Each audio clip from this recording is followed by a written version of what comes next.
त्या घाटकोपर एरियामध्ये गुजराती समाज जास्त आहे, त्यामुळे ही भाषा मराठी असण्याची आवश्यकता नाही, गुजराती असली पाहिजे किंवा असली तरी हरकत नाही, अशा प्रकारचं विधान केलं।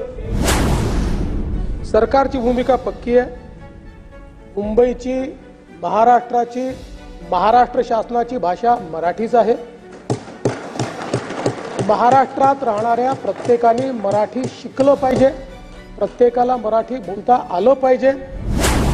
आता आपण पुढे गेलो आहोत, सगळेच चालू करणार। अध्यक्ष महोदय आभार मानते अध्यक्ष महोदय मराठीच्या विषयावर आभार मानतोय। एक मिनिट बोलू द्या।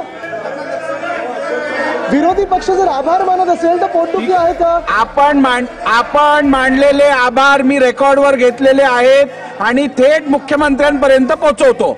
चला पुढे। त्यांनी असंही सांगितलं की त्यांच्या मागे कोणतरी एक वक्ते, कोणतरी सद्ग्रह बसले होते आणि त्यांनी नाव घेतलं की दिलीपराव याच्याकरता म्हणून तुम्हाला मराठी आली पाहिजे, असं काही बंधनकारक नाही असं सांगितलं। मला मुख्यमंत्री महोदयांना विनंती करायची की एका बाजूला आपण महाराष्ट्रामध्ये प्रत्येक कामकाज हे मराठीमध्ये चाललं पाहिजे म्हणून कायदा आपण केलाय, त्या कायद्याची अंमलबजावणी करण्याकरता आपण प्रयत्न करतोय। दुसऱ्या बाजूला आपण महाराष्ट्राच्या या मराठी माणसाला अभिजात भाषेचा दर्जा मिळाला म्हणून आपण खूप मोठ्या प्रकारचा सन्मान वजा उदो कार्यक्रम वगैरे आपण सगळे करतोय। आणि मग अशा पद्धतीनं महाराष्ट्रामध्ये वेगवेगळ्या भाषांमध्ये अशा पद्धतीनं मराठी भाषेचा अपमान करणं, मराठी भाषा महाराष्ट्रामध्ये सर्वांना आली नाही तरी चालेल अशा प्रकारचं विधान करणं, या संदर्भामध्ये आपली भूमिका काय आहे एवढंच फक्त मला जाणून घ्यायचं। माननीय अध्यक्ष महोदय, या सभागृहाचे नेते आणि राज्याचे मुख्यमंत्री सन्माननीय देवेंद्रजी फडणवीस हे सभागृहामध्ये उपस्थित आहेत आणि म्हणून त्यांच्याकडून काही मला खुलासा अपेक्षित आहे, त्यांचं मत देखील मला जाणून घ्यायचं आहे। आपल्या महाराष्ट्र राज्याच्या मराठी भाषेला अभिजात भाषेचा दर्जा मिळाला, कालच्या राज्यपाल महोदयांच्या भाषणामध्ये सुद्धा त्याच्यामध्ये त्याचा उल्लेख आहे। महाराष्ट्र राज्याची संस्कृती, परंपरा ही आपल्या सर्वांना माहिती आहे, आपण देखील आपण महाराष्ट्र राज्याचे नागरिक आहोत म्हणून खूप अभिमानानं बोलत असतो आणि अभिमान असलाच पाहिजे। हा महाराष्ट्र 106 जणांच्या 6 हुतात्म्यांच्या हौतात्म्यातून आपल्याला मिळालेला महाराष्ट्र आहे। माझा मुद्दा असा आहे की 2च दिवसापूर्वी कालच या महाराष्ट्रामध्ये एक सुरेश उर्फ भैयाजी जोशी यांनी घाटकोपरच्या एका सभेमध्ये, सभागृहामध्ये निवेदन करताना त्यांनी असं सांगितलं की या महाराष्ट्रामध्ये प्रत्येकाला मराठी बोलता आलीच पाहिजे, याची काही आवश्यकता नाही। त्यांनी असंही सांगितलं की या महाराष्ट्रामध्ये वेगवेगळ्या भागाची वेगवेगळी भाषा, मुंबईमध्ये, महाराष्ट्राची नाही सॉरी मुंबईमध्ये वेगवेगळ्या भागाची वेगवेगळी भाषा असू शकते आणि म्हणून ही मराठी भाषा सर्वांनाच आली पाहिजे, सर्वांनी बोलली पाहिजे, याची आवश्यकता नाही। त्यांनी असंही सांगितलं की या घाटकोपरमध्ये मी ज्या ठिकाणी संबोधित करतोय त्या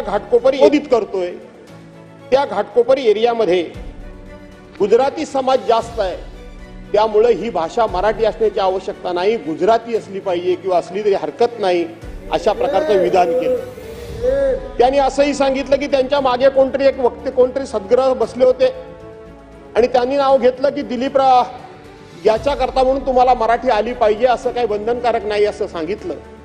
मला मुख्यमंत्री महोदयांना विनंती करायची की एका बाजूला आपण महाराष्ट्रामध्ये प्रत्येक कामकाज हे मराठीमध्ये चाललं पाहिजे म्हणून कायदा आपण केलाय, त्या कायद्याची अंमलबजावणी करण्याकरता आपण प्रयत्न करतोय।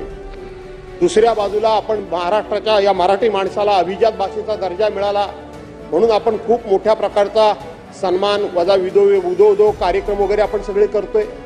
आणि मग अशा पद्धतीनं महाराष्ट्रामध्ये वेगवेगळ्या भाषांमध्ये अशा पद्धतीनं मराठी भाषेचा अपमान करणं, मराठी भाषा महाराष्ट्रामध्ये सर्वांना आली नाही तरी चालेल अशा प्रकारचं विधान करणं, या संदर्भामध्ये आपली भूमिका काय आहे एवढंच फक्त मला जाणून घ्यायचं। माननीय अध्यक्ष महोदय, खरं म्हणजे भैयाजी जोशी यांचं वक्तव्य काही मी ऐकलेलं नाही, त्यामुळे ते पूर्णपणे ऐकून त्याच्यावर मी माहिती घेऊन बोलेन। पण आपची भूमिका काय आहे किंवा सरकारची भूमिका काय आहे? सरकारची भूमिका पक्की आहे। मुंबईची, महाराष्ट्राची, महाराष्ट्र शासनाची भाषा मराठीच आहे. महाराष्ट्रात राहणाऱ्या प्रत्येकाने मराठी शिकलं पाहिजे, प्रत्येकाला मराठी बोलता आलं पाहिजे. आणि खरं म्हणजे या माझ्या वक्तव्याच्या संदर्भात भैयाजींचे काही दुमत असेल असं मला वाटत नाही. तथापि मी पुन्हा एकदा शासनाच्या वतीनं सांगतो, मुंबईची भाषा मराठी आहे, महाराष्ट्राची भाषा मराठी आहे. इतर भाषांचा इथे सन्मान आहे, इतर भाषांचा इथे सन्मान आहे. कुठल्याही भाषेचा आम्ही अपमान करणार नाही, कारण जो स्वतःच्या भाषेवर प्रेम करतो तोच दुसऱ्याच्या भाषेवरही प्रेम करू शकतो. त्याच्यामुळे तो सन्मान आहेच. आणि म्हणून शासनाची भूमिका पक्की आहे, शासनाची भूमिका मराठी आहे. घ्या लक्षवेधी घ्या. 5 लक्षवेधी क्रमांक मध्ये मी मुख्यमंत्री महोदयांचे आभार मानतो की त्यांनी त्यांची भूमिका स्पष्ट केली. आणि हेच आमचं पण म्हणणं आहे. आता आपण पुढे गेलो आहोत, मी आभार परत ते मानतोय. सगळेच चालू करणार. अध्यक्ष महोदय नंतर घेऊ आभार आपण. मानू दे, आभार मानू दे. अध्यक्ष महोदय मराठीच्या विषयावर आभार मानतोय. 1 मिनिट बोलू द्या. विरोधी पक्ष जर आभार मानत असेल तर पोटदुखी आहे का? आपण मांडलेले आभार मी रेकॉर्डवर घेतलेले आहेत आणि थेट मुख्यमंत्र्यांपर्यंत पोहोचवतो. चला पुढे. लक्षवेधी क्रमांक 5. लक्षवेधी क्रमांक 5.